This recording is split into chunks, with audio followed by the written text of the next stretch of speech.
Gloria a Dios. Dios es bueno. Bienvenidos todos a la casa del Señor. Un saludo para todos en el amor del Señor. Un abrazo también. También para aquellos que nos siguen a través de redes sociales, les mandamos un saludo muy cariñoso. Vamos, no sé si los niños han salido ya o están saliendo. Vamos a dar un tiempecillo para que salgan en orden a sus escuelas. Y comenzamos. Vamos a preparar nuestro corazón, que nuestro corazón esté dispuesto. Vamos a preparar el terreno. Yo creo que se ha preparado durante la adoración y la alabanza a Dios. Es una de las formas principales de preparar la tierra para que luego la palabra caiga y dé el fruto que Dios quiere que dé. La palabra de Dios dice en Isaías que Él envía su palabra y que cumplirá su propósito. El propósito por lo cual Dios la envía siempre se va a cumplir. Entonces nosotros, ¿qué tenemos que hacer nosotros? Hacer nuestra parte, procurar que esa palabra fructifique. David dijo, estoy dispuesto a hacer lo que sea necesario para que tu propósito se cumpla en mi vida. Eso fue una de las oraciones del rey David y debería ser un anhelo de la Iglesia de Jesucristo hoy en día. Estar dispuestos, decididos a aportar todo lo necesario para que los planes, la voluntad y el propósito de Dios se pueda cumplir en nuestra vida. Si hay algo que lo impida, somos nosotros. Cuando no ponemos de nuestra parte lo que tenemos que poner. Dios es fiel a sus promesas, pero la mayoría de las promesas, salvo una, que prometió que volvería, eso no depende de nosotros. Pero el resto de las promesas que hay cantidad en la Biblia dependen de nuestra parte. Dios hace la suya, pero nosotros tenemos que hacer la nuestra. Repito, en cuanto a la venida, nosotros no podemos hacer nada. Él vendrá cuando el Padre lo decida, y el propio Hijo lo sabe. Solamente el Padre sabe cuándo volverá Jesucristo a casarse con su esposa, a desposarse con su esposa, la Iglesia. Y necesita una iglesia blanca, pura, resplandeciente, ¿verdad? Entonces su iglesia, ¿tú te consideras iglesia de Cristo? Pues tienes que vivir en santidad. Tienes que ponerte el vestido blanco, que simboliza precisamente santidad. El color blanco significa transparencia, verdad, santidad. Por eso cuando algunas mujeres, hay tradiciones en el mundo, cuando las mujeres se casan y antes han cometido pecado, no van de blanco, ¿verdad? Porque quieras que no, hay una simbología del blanco con la santidad, con la pureza.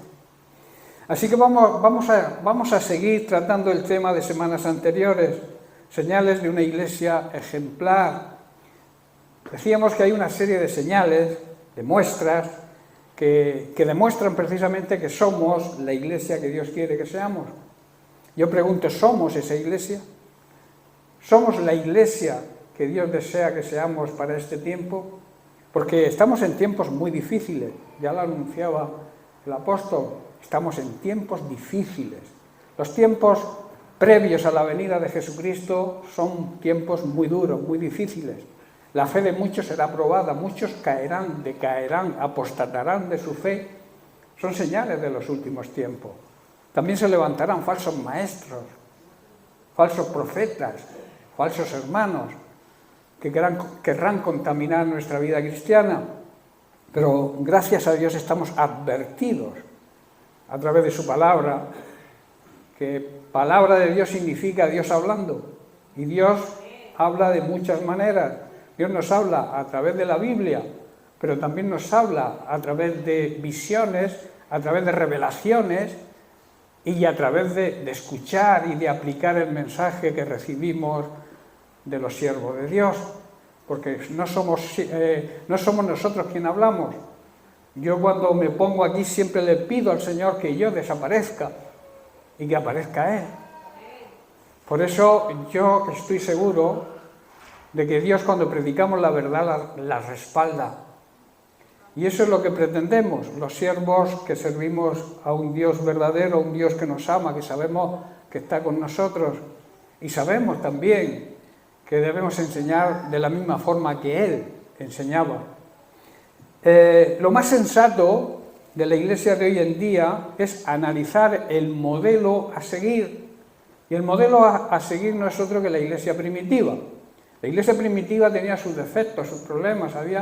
Pablo tenía que ir de iglesia en iglesia para corregir, para predicar, para controlar, porque también tenían problemas.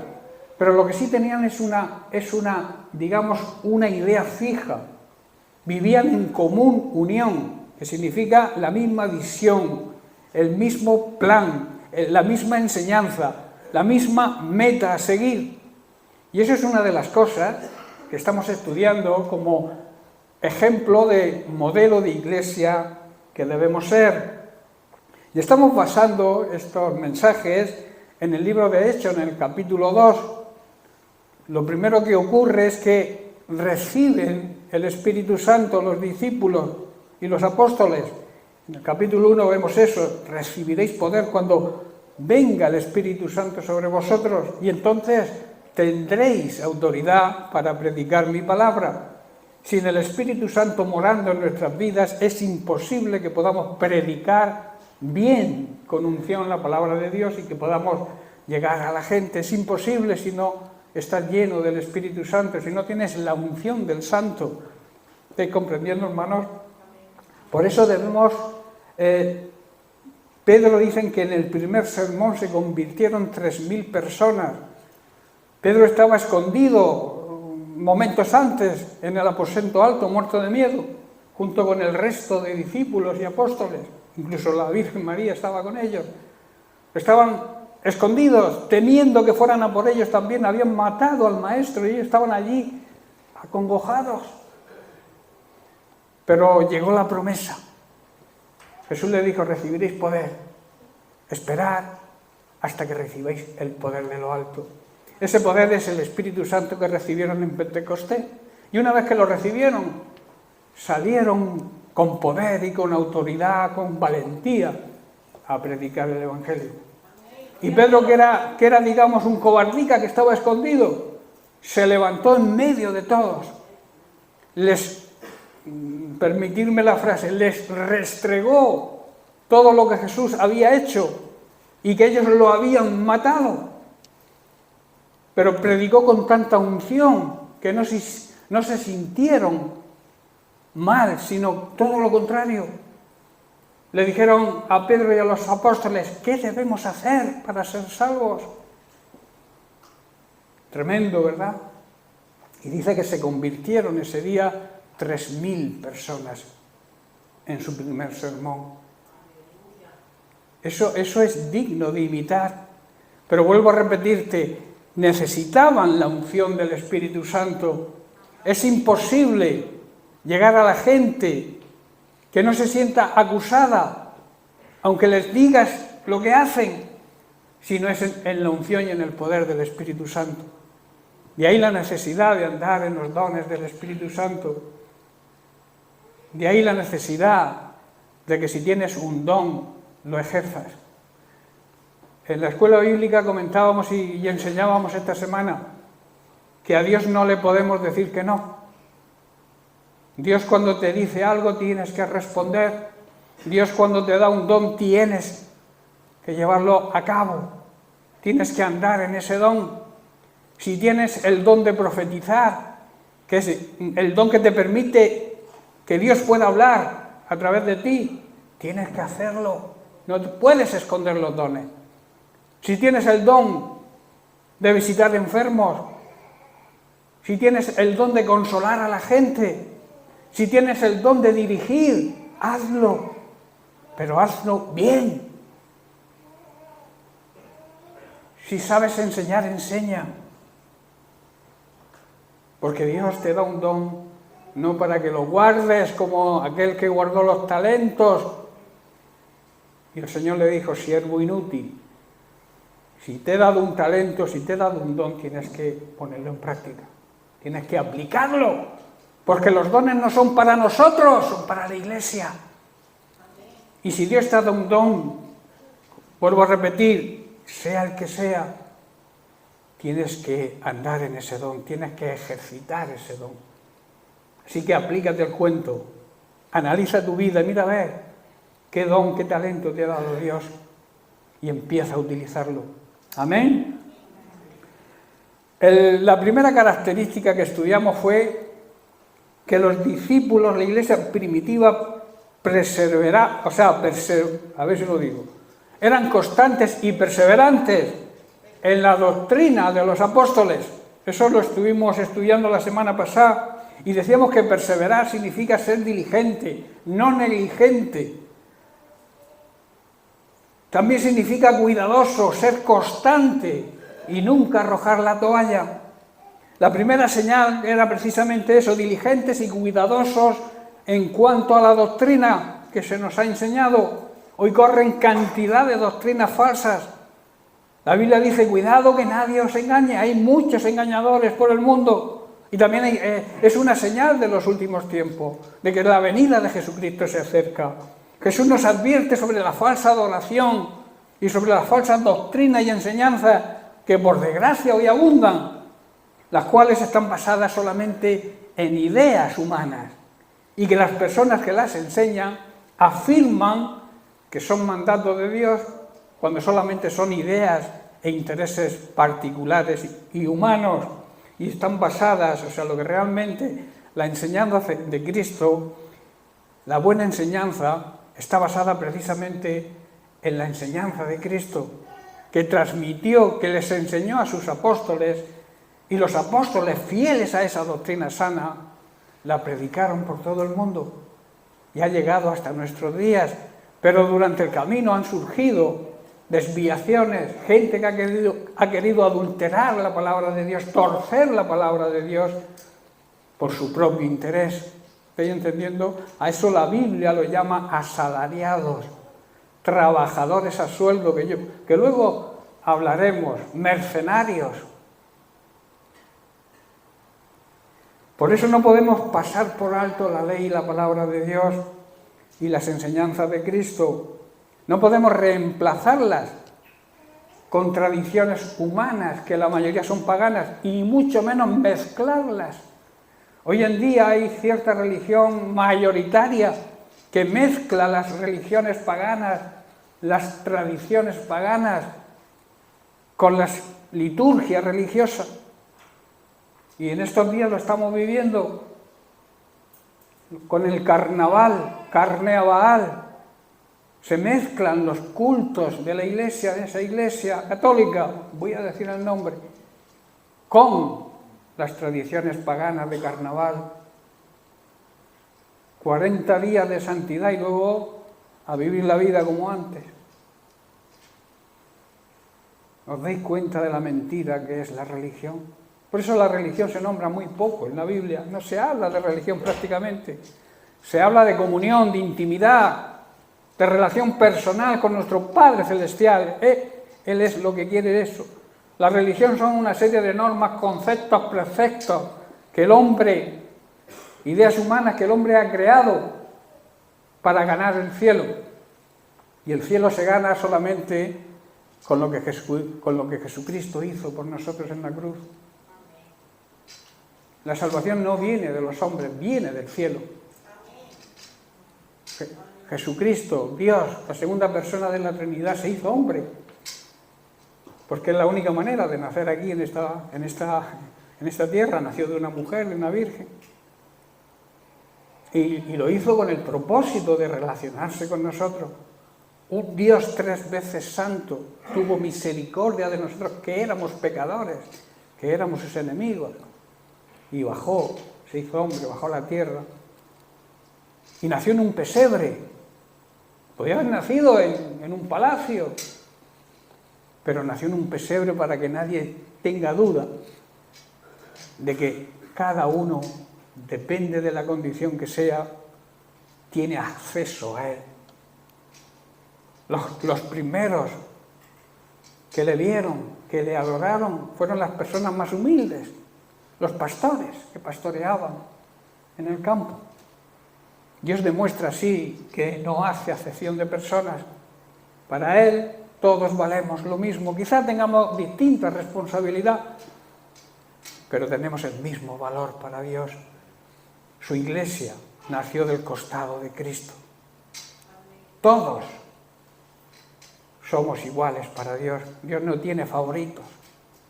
Tiene ministerios y depende de tu anhelo por trabajar en la obra del Señor. Te va a dar más responsabilidad o no te va a dar ninguna. Las personas que trabajan para el Señor, Dios les va a dar más trabajo. Los que son unos holgazanes o gandulones, esos, Dios, están ahí, pero Dios no les da nada porque sabe que no van a hacer nada. Son negligentes en vez de diligentes, que estudiábamos la semana anterior. Siguiendo el ejemplo de Cristo, nuestra enseñanza de la palabra de Dios debe tener las mismas cualidades que tuvo Cristo cuando la enseñaba. Una de sus cualidades era la claridad. Se suele decir que no se debe tener pelos en la lengua. Él no tenía pelos en la lengua. Él hablaba bien clarito, hablaba con autoridad, pero hablaba con unción. Y esa unción le hizo ser humilde y manso. Pero él hablaba bien clarito. A los religiosos, a los fariseos, a los escribas, les llamaba hipócritas en su propia cara. Y eran los religiosos de la época, los hijos de Abraham. Los religiosos lo crucificaron, hermano. La religión crucificó a Cristo. Y Cristo fue valiente. Y nuestra enseñanza también tiene que tener esas cualidades. Claridad, amor. Dios nos ama con un amor infinito, eterno, sin límites. Y también con paz. Si tú no tienes paz, no prediques. Si no sientes paz interior cuando lo haces, no prediques, no compartas.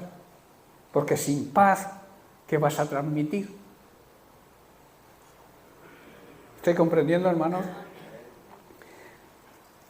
Debemos, cuando actuamos de esa manera, con claridad, con amor y con paz, nos sentiremos cercanos a Dios.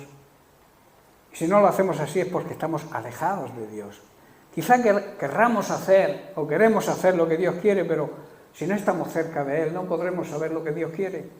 Hablará y no lo oiremos. La buena enseñanza también tiene, hermanos, un gran poder para cuidar y restaurar la vida de las personas. Claro, la vida de las personas que estén dispuestas a dejarse enseñar y hacerlo con la sana doctrina. La mala enseñanza es como un veneno.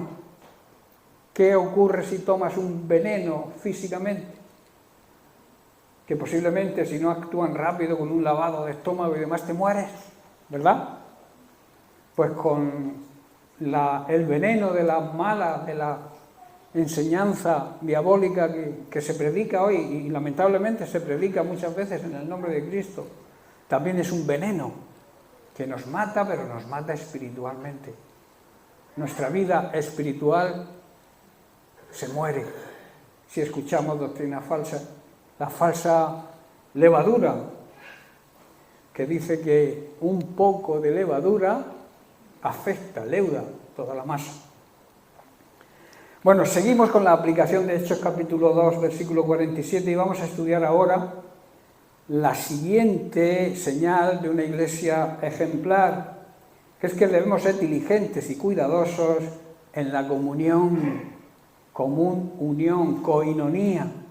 Koinonía significa unidad, relación estrecha de amistad, basada en el respeto mutuo y en la consideración, un trato familiar. Somos la familia de Dios.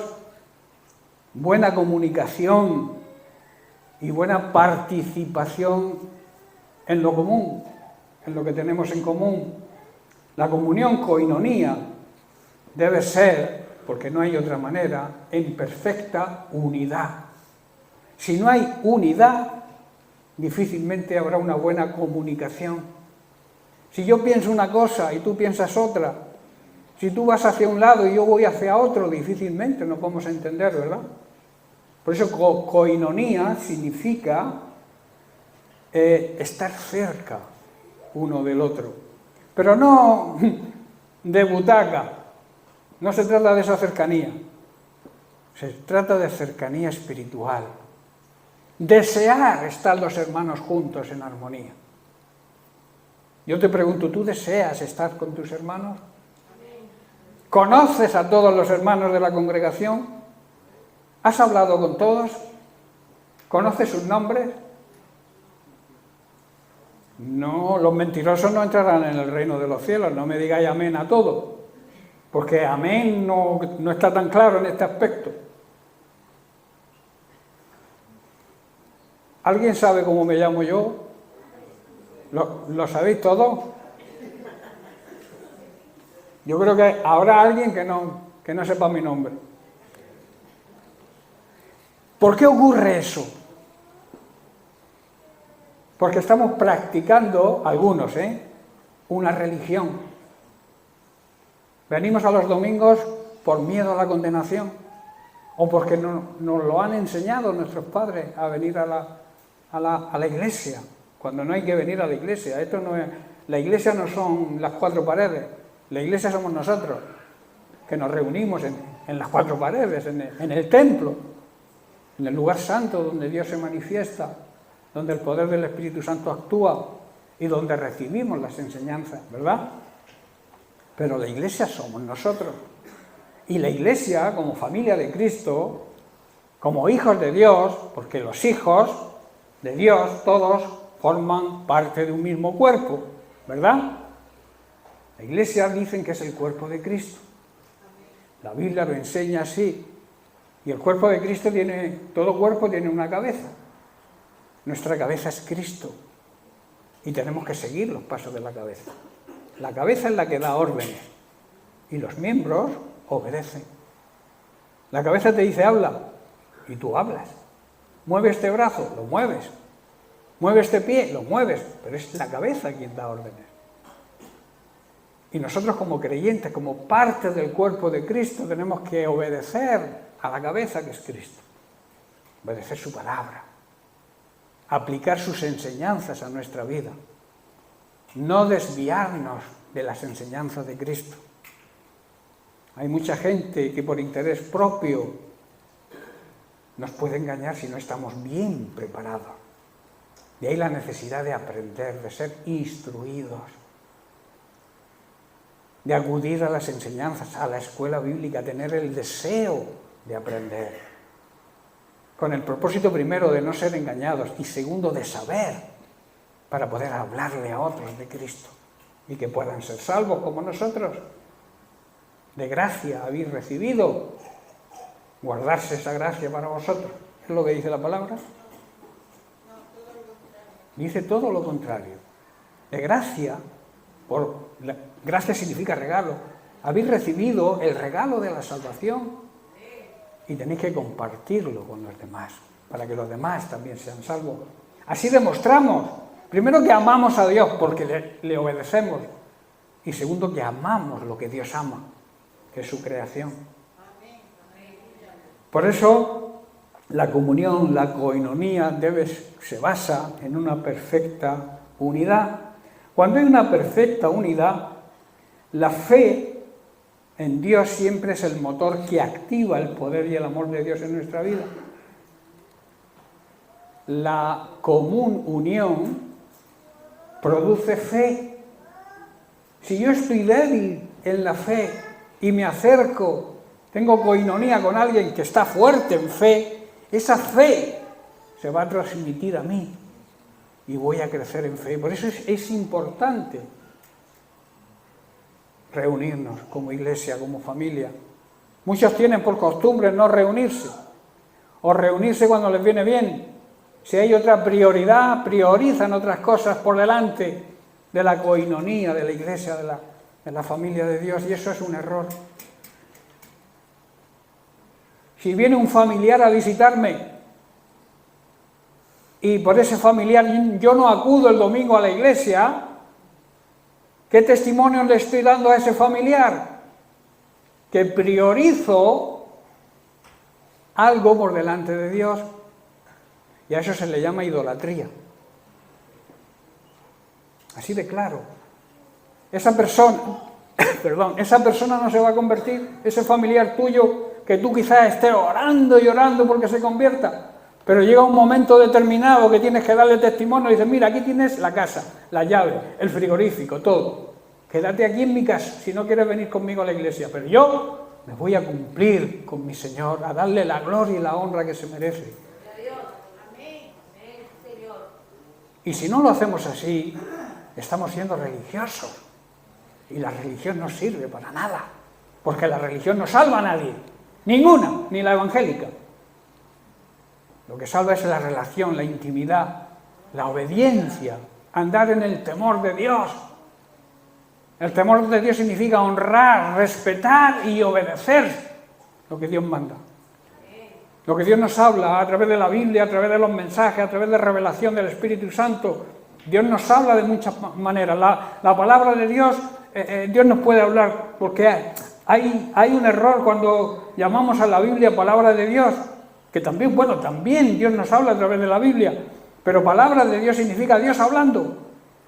Y Dios nos habla por la Biblia, vuelvo a repetir, con un mensaje de un pastor o de un siervo de Dios, que quizás tú creas que no te está hablando a ti, que está hablando al vecino, pero la palabra de Dios hay que recibirla personal e individualmente.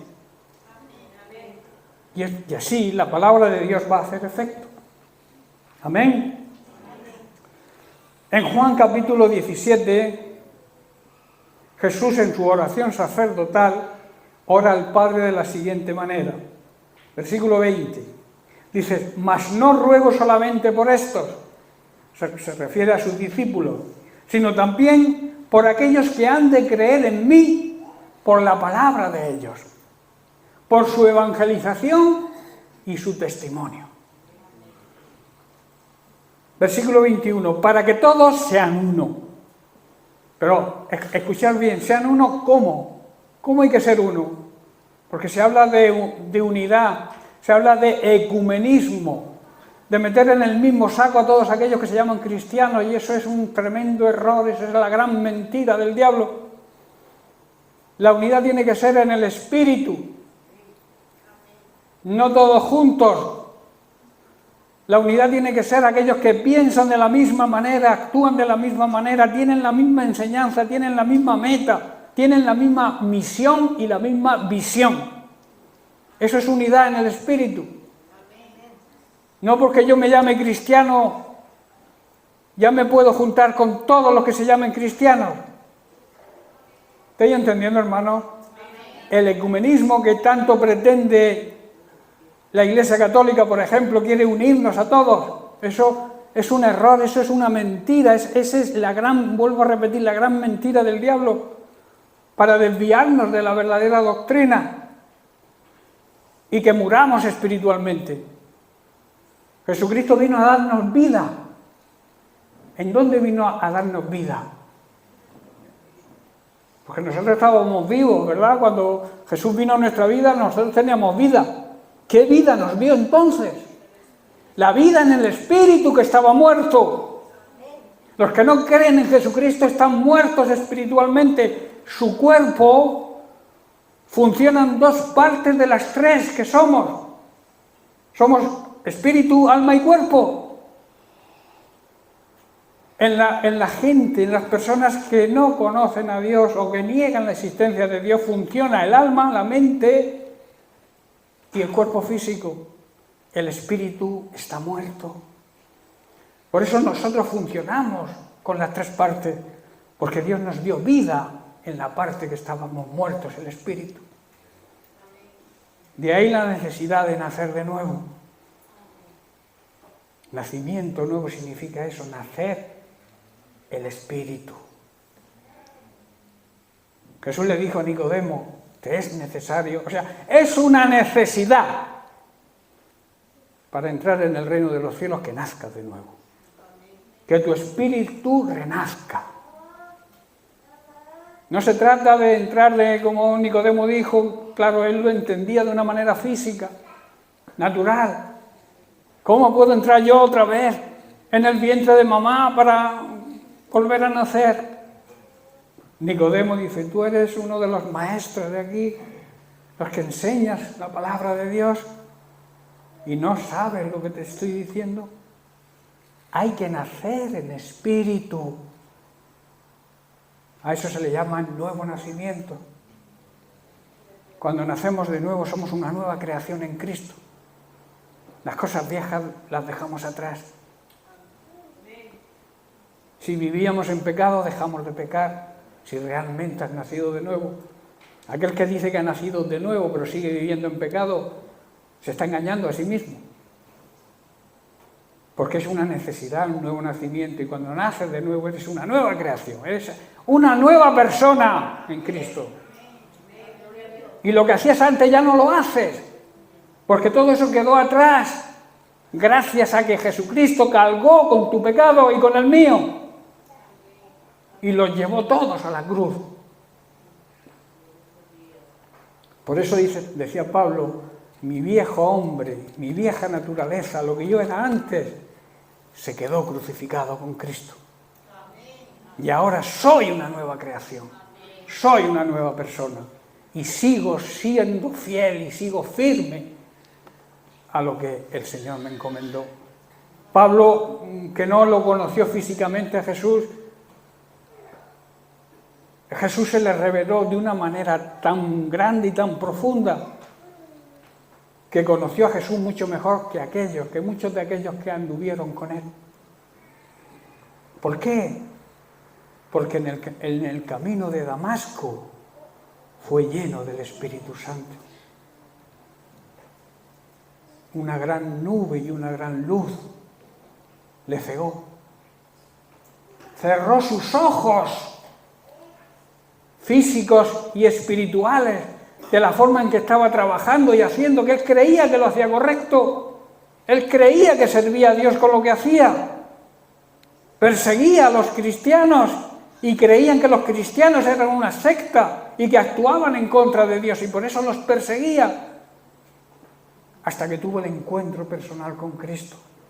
Cristo se reveló a su vida y le dijo: Saulo, Saulo, cuando Dios nos habla a veces nos llama 2 veces seguidas. ¿Por qué me persigues? Y Pablo reaccionó y dijo: ¿quién eres? ¿Quién eres? Que no sé a quién estoy persiguiendo. Me dices que te estoy persiguiendo a ti, pero ¿tú quién eres? Y cuando él entendió quién era, no tardó en ponerse a su disposición. ¿Qué quieres que haga?, le dijo. ¿Cuántas veces nosotros, cuando Dios nos manda algo, titubeamos o le pedimos, exigimos cosas para poder hacer lo que Él nos manda? ¿No hay la actitud que hubo en Saulo en ese momento? De: Señor, dime lo que tengo que hacer, que estoy dispuesto a hacer. Y entonces Jesús le marcó los pasos a seguir y se convirtió en el apóstol que ha escrito media Biblia.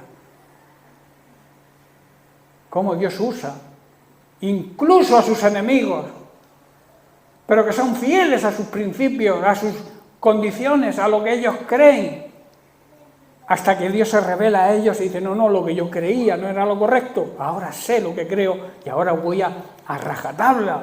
Por eso decía: no me importa si tengo hambre, si paso sed, si me persiguen, todo eso lo tengo por basura, porque yo quiero seguir a Cristo. Qué tremendo ejemplo, ¿verdad? Para aquellos que supuestamente dicen que siguen a Cristo, pero andan peleados con medio pueblo o con media familia, dando un testimonio atroz. Cuando tu testimonio no es bueno, estás pisoteando el nombre de Cristo. Estás haciendo que la gente inconversa critique a Cristo y su cuerpo, a su iglesia, que la ama tanto. La ama tanto que dio su vida por su iglesia. Cuando nosotros hacemos algo que perjudique al cuerpo de Cristo, a la iglesia, estamos pisoteando el nombre de Cristo. Y perdonadme por ser tan claro, pero es que es la realidad. No se trata de predicar, se trata de dar ejemplo y después predicar. Dice así, para que todos sean uno. ¿Cómo? Dice, como tú, oh Padre, en mí y yo en ti. Tenemos que tener la misma unidad que tenía el Padre con el Hijo. Misma visión, mismo amor hacia la humanidad.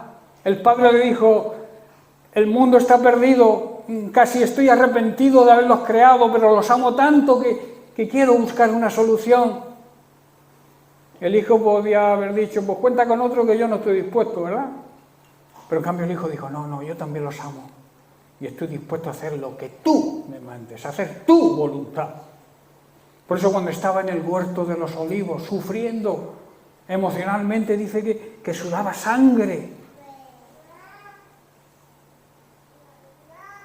Y en ese sufrimiento oró al Padre diciendo, Padre, si es preciso, aparta de mí esta copa de sufrimiento que tengo que pasar. La mayor copa de sufrimiento que tenía que pasar no era tanto el martirio físico, sino la separación con el Padre. Cuando eran uno, en unidad, en visión, en amor, en misericordia, el Padre tuvo que mirar hacia otro lado cuando Jesús cargó con tu pecado y con el mío. Y esa era, digamos, la copa que él no quería. Pero él le dijo, no se haga mi voluntad, sino la tuya, lo que tú quieres que se haga. Hemos planificado salvar sí, porque salvar nos salvamos nosotros y aceptamos eso. Pero Él nos creó la solución para nuestra salvación. Abrió el camino hacia la salvación mediante su muerte y su gloriosa resurrección. Dice, para que tú y yo, para que ellos sean uno como tú, oh Padre, y yo lo somos, que también ellos sean uno en nosotros. O sea, uno, la Iglesia es uno, entre nosotros tenemos que ser uno, y ese uno tiene que estar unido a el Hijo y al Padre. Esa es la clase de unidad que aquí habla Pablo. Perdón, Jesús. ¿Con qué propósito? Para que el mundo, la gente incrédula, la gente que nos conoce, la gente que nos sigue, la gente que está pendiente de nosotros, aunque no lo creas. Porque tú en el momento en que te llames cristiano y le añadas evangélico, la gente va a estar pendiente de ti. Tus vecinos van a estar pendientes de ti, la gente que te rodea van a estar pendientes de ti. Y cuando hagas algo que no esté de acuerdo a lo que dices, te lo van a reprochar.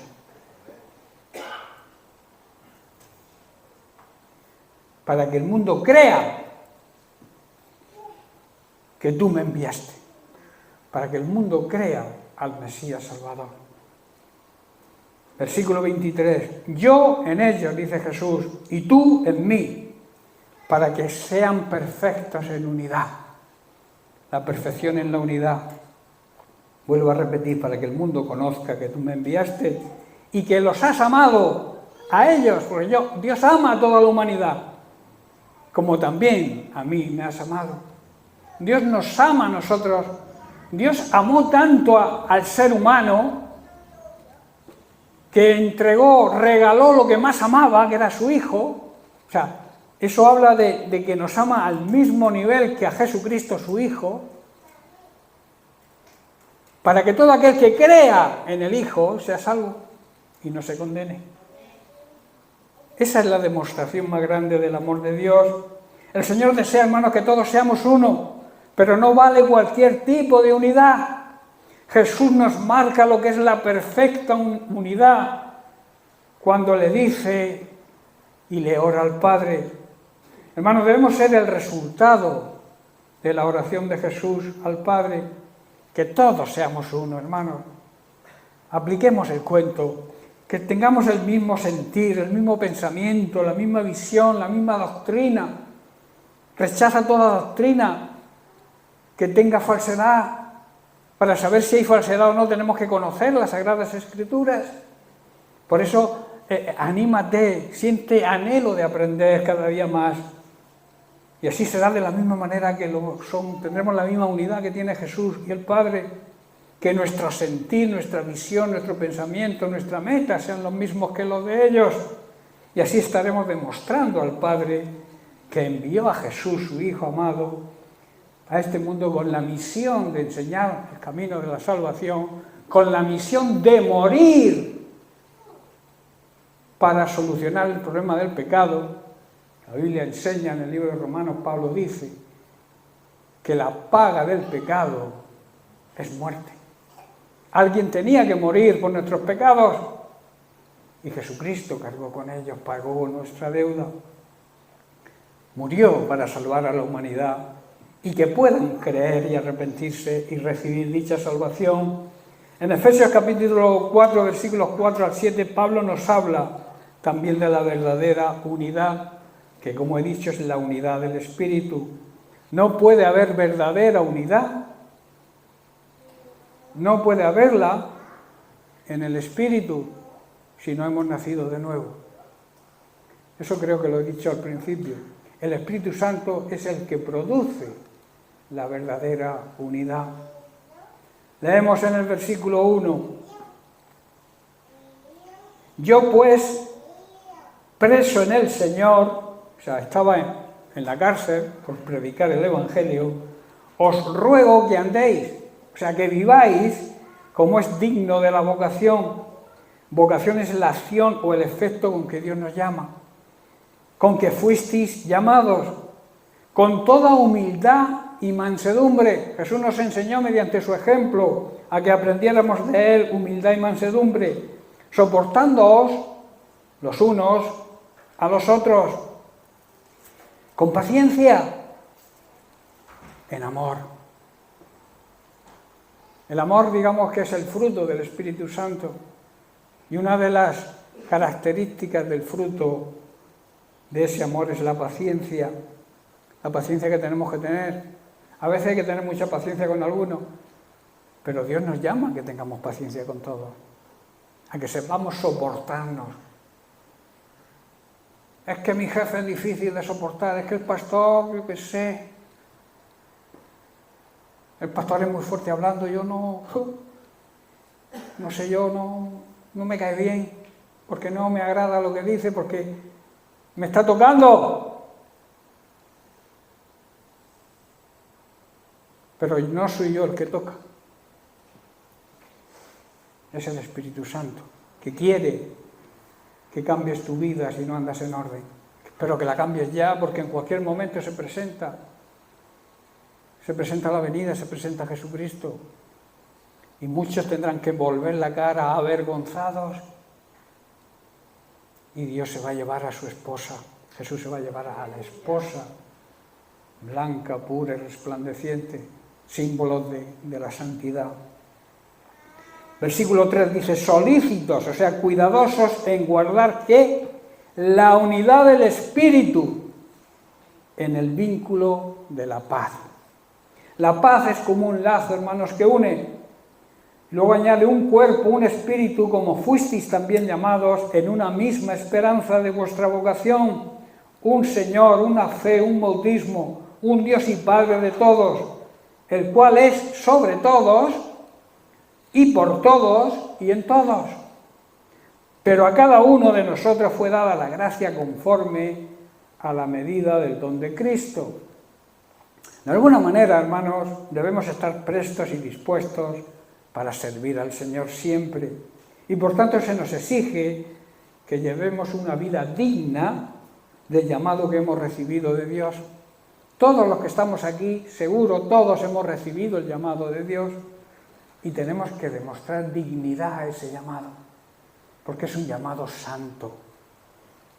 Y tenemos que ser merecedores de ese llamado. Porque en verdad hemos sido llamados para ser humildes, mansos y amables. Que tengamos paciencia los unos con los otros, nos habla el apóstol. También debemos tolerar las faltas de amor de los demás. Hay personas que no han recibido nunca amor, han tenido una infancia digamos, faltos de amor, faltos de cariño, faltos del calor familiar, y eso luego los hace crecer en ese ambiente y no demuestran amabilidad con los demás. A esas personas tenemos que moverles a través de nuestro testimonio, de nuestra paciencia, de nuestra amabilidad. Tenemos que reconvertirlos y que empiecen a sentir el gozo de la salvación y también puedan ser amables. También debemos hacer todo lo posible para mantenernos unidos en el Espíritu y enlazados mediante la paz. La paz es lo contrario a la guerra, ¿verdad? Si no vives en paz es porque vives en guerra. ¿Con quién vives esa guerra? La guerra y la lucha tiene que ser contra el enemigo número uno de nosotros. ¿Cuál es? El diablo. Tú no luchas contra carne ni sangre, no luchas contra hermanos de carne y hueso, y además no son tus enemigos. Pueden que tengan errores, fallos, pero en la común unión, en las relaciones unipersonales, debemos quitar toda cosa que impida nuestra relación. Si tienes algún problema con alguien, tienes que solucionarlo. No puedes, como algunas personas viven, se enfadan y pasan meses y meses, matrimonios que no se hablan durante temporadas. Y luego les preguntas, ¿por qué no le hablas a tu esposo o no le hablas a tu esposa? No me acuerdo, pero yo tengo razón. Eso lamentablemente también ocurre dentro de la iglesia. Y hay una ley espiritual. Perdona y serás perdonado. Si no perdonas, Dios, aunque quiera, no te puede perdonar porque es una ley. Y Dios no se salta la ley. Y menos las leyes que Él ha instituido. Amén. Pues hay un solo cuerpo y un solo espíritu, tal como nosotros fuimos llamados a una misma esperanza gloriosa para el futuro, a una misma esperanza de salvación. Hay un solo Señor, una sola fe, un solo bautismo. Esto indica que hay una única manera de pertenecer a la familia de Dios. También que el Señor es Dios y Padre de todos, quien está sobre todo, está pendiente de todos sus hijos. Está en todos, porque cuando nacemos de nuevo viene a morar en nosotros y vive por todos, sigue trabajando, viviendo, dando su vida. Jesucristo ahora mismo está intercediendo por ti y por mí, por su iglesia. El Padre está controlando que el universo funcione bien y el Espíritu Santo mora dentro de nosotros para guiarnos y conducirnos hacia la verdad, hacia Cristo. Él es el que redarguye de pecado, el que convence de pecado. El otro día alguien me dijo, estoy intentando convencer a... Digo, que tú no vas a convencer a nadie. Tú predícale el Evangelio, dale ejemplo, dale testimonio y deja al Espíritu Santo que haga su trabajo, que es la de convencer al mundo, a las personas de este mundo de pecado, que habrá un juicio y que Dios es un Dios justo. Amén. No obstante, Él nos ha dado a cada uno de nosotros un don especial mediante la generosidad de Cristo, para que todos podamos crecer en la misma fe y en la misma unidad. El Señor quiere que gocemos de una unidad tan perfecta que el mundo sepa que Dios le envió a esta tierra, que se convenza el mundo de que Dios vino de verdad a esta tierra a salvarnos. Pero eso lo tenemos que hacer demostrando la Iglesia, el cuerpo de Cristo, la familia de Dios, una unidad perfecta. Si ven que entre nosotros hay contiendas, hay disputas, si te oyen pelearte con tu esposo, si te oyen hablarle mal a tus hijos, si te oyen responder mal a cualquiera que sea, aunque no sean creyentes, no estás dando y demostrando una unidad perfecta. Si lo hacemos, les podremos demostrar de la misma manera que Dios nos ama a nosotros, ama también a los demás.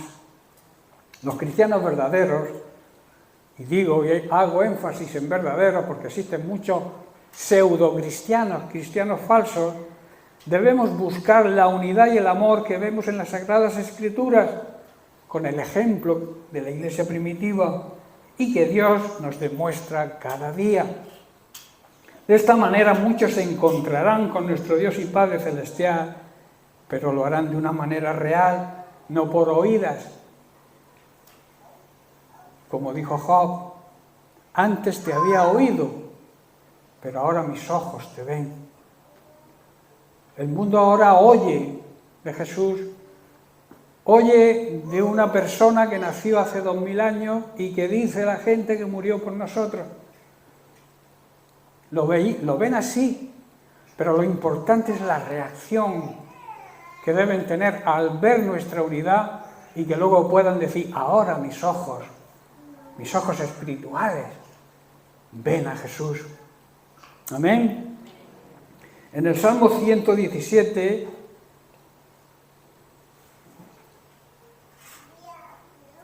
el salmista hace un llamado a la alabanza a Dios. Las naciones, los habitantes, las personas de todas las naciones deberían experimentar una relación personal y de calidad con Cristo, crecer espiritualmente a su semejanza, imitando y siguiendo la manera de vivir de Jesús, para que puedan servir a Dios en una iglesia local, junto con la familia de Dios, alabando y proclamando su gloria. Leemos el Salmo 117, donde el salmista, como he dicho, nos hace un llamado a que alabemos a Dios. Dice, alabad a Dios naciones todas, o sea, todas las familias de la tierra, pueblos todos, alabadle. Y en el Salmo 96, versículo 3, dice, proclamad entre las naciones la gloria, en todos los pueblos sus maravillas. Ahora, ¿qué es la gloria? Muchos dirán, cuando nos morimos nos vamos a la gloria o nos vamos al infierno. Sobre todo las personas religiosas. Pero ¿qué es la gloria de Dios? ¿Qué es dar gloria a alguien? Muchas veces decimos, Padre, te glorifico. ¿Qué significa eso? Significa reconocer la buena reputación, la fama y el honor extraordinario que resultan de las buenas acciones que Dios hace cada día. Ha hecho, hace y hará por nosotros. El reconocimiento de sus grandes cualidades y la esencia de sus grandes atributos. La gloria de Dios es la esencia de sus grandes atributos. ¿Sabéis cuáles son sus atributos? Entre otros, amor, justicia, misericordia, santidad, omnisciencia, todo lo sabe, omnipresencia, está en todas partes, omnipotencia, todopoderoso, eterno y fiel. Reconocer esos atributos de Dios es darle gloria a Dios. Amén. Por eso la unidad es un gran deseo y un gran anhelo que hay en el corazón de nuestro Señor y Salvador Jesucristo. La unidad es algo que nos fortalece como matrimonio, como familia, como iglesia, y también es algo fundamental en la sociedad y en el mundo en que vivimos. Es un elemento que indudablemente nos fortalece mucho y que nos ayuda a salir victoriosos en todas las facetas de la vida cristiana y también de la vida cotidiana. ¿Qué es lo contrario a la unidad? La división. ¿Amén? ¿Estamos de acuerdo? La división, ¿qué hace? Separa. En Romanos capítulo 16, versículo 17, Pablo nos dice, mas os ruego, hermanos, que os fijéis en los que causan divisiones y tropiezos en contra de la doctrina que vosotros habéis aprendido, y aconseja, o más bien ordena, que os apartéis de ellos. Debemos tener, hermanos, mucho cuidado con las personas que causan divisiones, porque trastornan la fe de los creyentes al enseñar cosas que van en contra de la sana doctrina que hemos aprendido y que nos han enseñado buenos maestros. Debemos alejarnos, dice la palabra de Dios, dice Pablo, alejarnos, no repudiarlos ni maldecirlos, orar por ellos sí, pero alejarnos de ese tipo de personas, aquellos que puedan causar una división dentro de la Iglesia, debemos alejarnos de ellos. Una de las experiencias más dolorosas que un cristiano sensible y verdadero puede padecer es una división en su iglesia local, donde se reúne. Nosotros somos testigos, nosotros hemos sufrido divisiones aquí y nos ha producido dolor.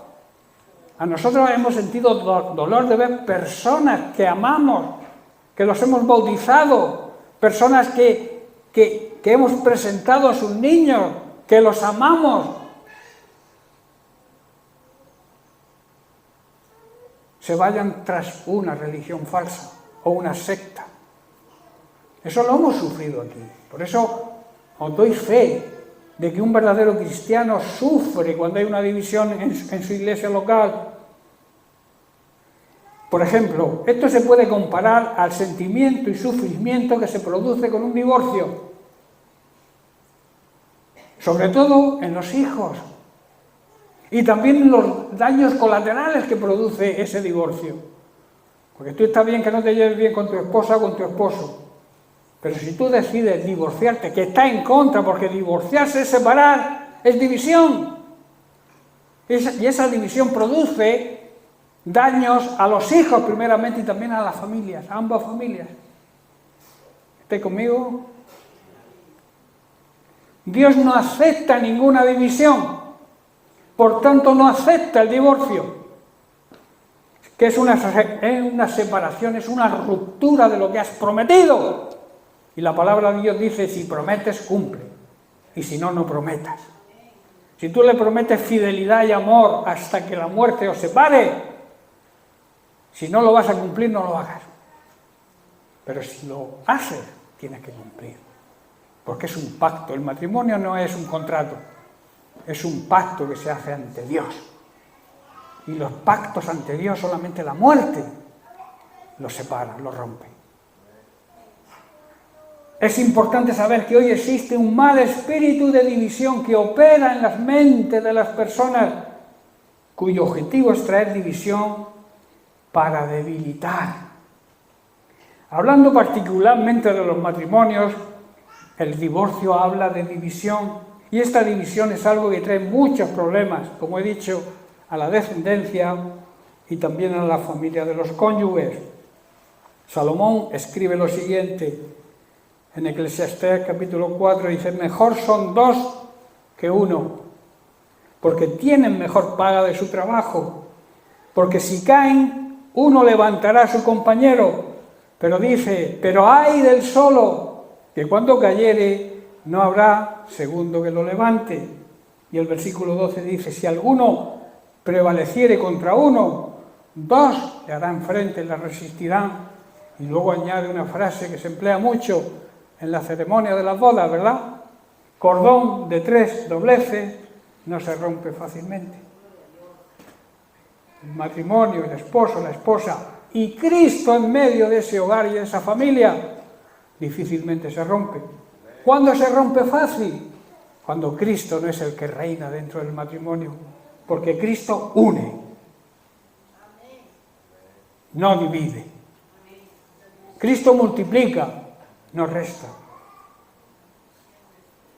Por eso es mejor ser dos que uno, porque ambos pueden ayudarse mutuamente a lograr el éxito de que la familia funcione, el hogar funcione. Si uno cae, que es posible que tengamos un bajón, el otro está ahí al lado para levantarlo. Pero hay lamentablemente familias que ven al cónyuge que se viene abajo y tú le empujas más todavía para ver si te lo puedes cargar. Es verdad, eso ocurre. Pero la Biblia dice que si uno cae, el otro está al lado para levantarle, para tenderle la mano y ayudarle. Pero el que cae y está solo y se rompe una pierna, ¿quién lo levanta? Está en problemas, ¿verdad? Alguien que está solo también puede ser atacado y vencido por alguien más fuerte. Pero si son dos, se ponen espalda con espalda y podrán vencer al enemigo. Y luego aconseja Pablo lo importante que es tener a Jesucristo en nuestras vidas, en nuestra familia. Es importante que la palabra de Dios reine en los hogares. ¿Sabéis? Y esto es, no sé si lo sabéis, igual revelo un secreto, pero lo voy a revelar. Cuando nosotros vemos un niño pequeño aquí en la escuelita o actuando por aquí, nos damos cuenta de cómo funciona la familia. Sí, así es. Vemos si la familia ora, vemos si la familia lee la Biblia, vemos si la familia habla con el niño. Un niño te delata. Por eso tienes que ser fiel en la iglesia, que aquí somos todos muy santitos. Aquí, todos con la corona de laureles o la corona ahí sobre la cabeza. Todos somos muy santos. Pero luego daría gusto mirar por la ventana de algunos hogares y ver cómo tratan a los hijos, cómo se tratan entre ellos, cómo hablan, el lenguaje que tienen. Por eso cuando un niño viene, nos damos cuenta de cómo funciona el hogar, cómo funciona el matrimonio, cómo funcionan los padres en su relación con ellos. ¿Estáis entendiendo, hermano? ¿Lo sabíais o he descubierto algo nuevo? Ahora os lo digo para que apliquéis el cuento y enseñéis a vuestros hijos de la manera correcta, porque nuestros hijos hoy en día tienen un grave problema. Primero, la casa, el hogar.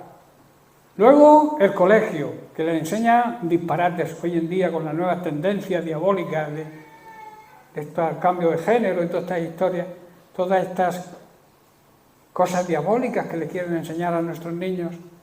Y luego vienen a la iglesia y los niños están como perdidos. Ven una cosa en casa, otra cosa en el colegio y otra cosa en la iglesia. ¿Qué es lo bueno? ¿Qué hago? Y escuchar bien, los niños desde pequeños es donde van creando su forma de comportarse en el futuro. Vas creando su personalidad desde pequeñitos. Y luego ocurre lo que ocurre. No tenéis nada más que escuchar las noticias. Hace unos días 2 niños mataron a su madre. 2 niños de 14, 15 años mataron a su mamá. ¿Por qué? Porque no han visto el amor de Dios, no han visto el calor de una familia, el calor de los padres, amándoles, demostrándoles amistad y amor.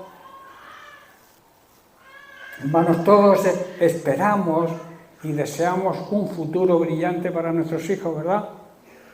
La clave, y ya estoy terminando, la clave está en la unidad, en la familia, la unidad en el espíritu.